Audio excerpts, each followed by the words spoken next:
राम राम भाइयों, आप सभी को दीपावली की हार्दिक शुभकामनाएं। आप सभी का आने वाला समय, आने वाला साल शुभ हो, ऐसी कामना करते हैं, मंगलमय हो और समृद्धि लेके आए आपके लिए।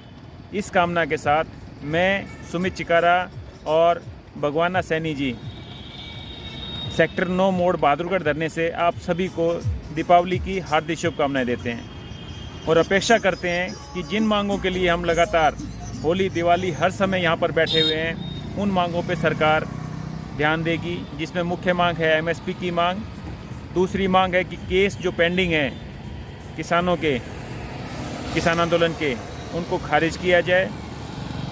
तीसरी मांग है कि जो गिरदावर है, पटवारी है, तहसीलदार है या जो भी कंपनी जो गिरदावरी करती है, वो उसका प्रमाण दे के जाए नुकसान का किसान को। और यही प्रमाण की मांग हम कोर्टों में, तहसीलों में, सब जगह करते हैं कि भाई जहाँ पे भी फ़ीस ली जाए वहाँ पे वो फ़ीस का प्रमाण दें। किसी भी सरकारी दफ्तर में, प्राइवेट दफ्तरों के लिए तो प्राइवेट लोगों से तो ये अपेक्षा करते हैं, कहते हैं टैक्स ज़्यादा से ज़्यादा आए सरकार।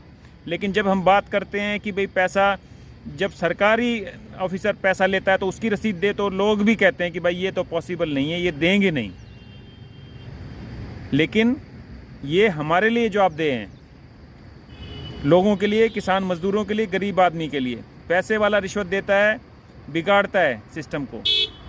और इसके लिए हालांकि पहले ये मुश्किल था जब तनख्वाहें कम थी और तनख्वाहें बढ़ी, तो अब इनकी उस टाइम पे ये लोग जो है नौकरी छोड़ने को तैयार हो जाते थे कि भाई सुनते नहीं थे किसी की। लेकिन अब इतनी तनख्वाहें होने के बावजूद सरकार सिर्फ अपनी मनमानी करवाने के लिए कि उनकी बात माने, इस भ्रष्टाचार को बढ़ावा देती है कि उनके वर्कर जुड़ें, उनके कार्यकर्ताओं को जोड़ने के लिए कि सबके लिए अगर सुनवाई हो जाएगी तो ठीक नहीं है।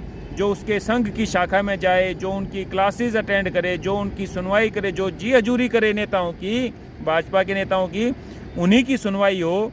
इस कोशिश की वजह से ये सरकार आप लोगों की सुनवाई नहीं करती, जो कि प्राथमिकता है सरकार की कि उसकी सुनवाई होनी चाहिए, भ्रष्ट लोगों के खिलाफ कार्रवाई होनी चाहिए। लेकिन सिर्फ दिखावेबाजी कर रही है। अगर आप ये सोचो कि मैं सिर्फ क्योंकि धरने पे बैठा हूँ और आक्रोशवश ऐसा कह रहा हूँ, तो ऐसा नहीं है। हमने ये शिकायत और सुविधा केंद्र की मांग रखी किसानों के लिए, मजदूरों के लिए, और एक फिर प्रधानमंत्री को भी लिखा, पहले भी बता चुका हूँ। एक पोर्टल आया, जन संवाद पोर्टल, उसको बिल्कुल ठंडे बस्ते में डाला हुआ है। और मतलब ये समझिए 8 अप्रैल से लेकर आज क्या तारीख हो गई, उसके लिए ज्ञापन भी दिए हमने कि भाई जो चीज़ पहले तो हमने ज्ञापन दिए कि भाई ऐसी सुनवाई का कुछ हो। पोर्टल पे भी इनकी अंकुश रहता है कि भाई ऐसा कोई ज़रूरी नहीं कि उस पोर्टल पे जो चीज़ चली जाएगी उस पर कार्रवाई होगी, क्योंकि बटन ये अपने पास ही रखते हैं हर एक चीज़ का। कंट्रोल रखने की ये बुरी आदत है इस सरकार में कि सारा कंट्रोल जो है इनके पास रहे, मोदी जी के पास कंट्रोल रहे कि किसकी सुनवाई हो, किसको जेल में डाला जाए। ये सारा कंट्रोल अपने पास रखना चाहते हैं। लेकिन ये कंट्रोल वापस जनता के बीच में आ जाए, इसके लिए आप सभी को मेहनत करनी होगी और आपको भी अपने हकों को मांगना होगा। सिर्फ हमारे संघर्ष करने से बात नहीं बनेगी, लेकिन आपका सहयोग की अपेक्षा करते हैं हम हर जगह पे कि भी आप, और वो सहयोग में हम कहीं पे कोताही भी मानते हैं और कुछ हमारी कोताही मानते हैं कि हम समय से आपको सूचित नहीं करते। तो अभी जो आगे की रणनीति रहेगी उसमें आपको समय के साथ सूचित करेंगे ताकि आप पूरी तरह सपोर्ट करो। और फिर जो है इन सब मांगों के साथ हम आपके बीच में लगातार बैठे हैं। होली दिवाली आप चाहे ना भी जानते हो, लेकिन सरकार ज़रूर जानती है, क्योंकि सरकार लगातार 24 घंटे CID रखती है कि बंदा कहाँ है, क्या कर रहे हैं ये लोग।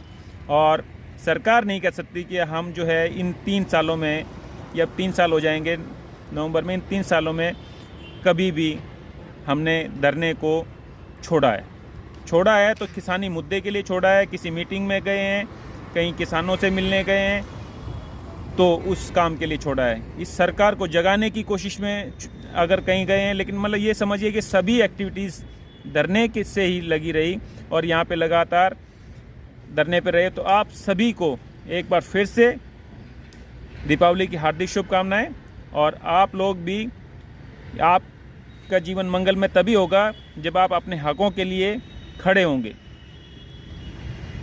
तो सिर्फ ये लोग तो सत्ता को ताकत को अपने हाथ में रखना चाह रहे हैं भाजपा के लोग, कंट्रोल को, लेकिन ये कंट्रोल आपको छीनना होगा। और इसी कामना के साथ कि ईश्वर आपको ताकत दे, इस ताकत को वापस जनता के बीच खींचने की। तो आप सभी को बहुत बहुत बधाई, दीपावली की हार्दिक शुभकामनाएं। जय हिंद, जय भारत। किसान मजदूर एकता जिंदाबाद।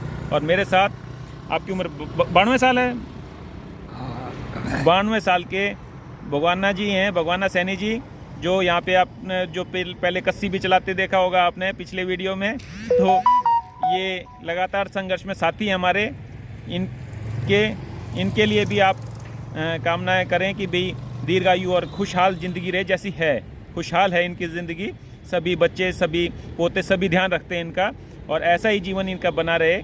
और इसी कामना के साथ आप सबकी भी आयु, दीर्घायु हो और खुशहाल ज़िंदगी हो। किसान मजदूर एकता जिंदाबाद। जय हिंद।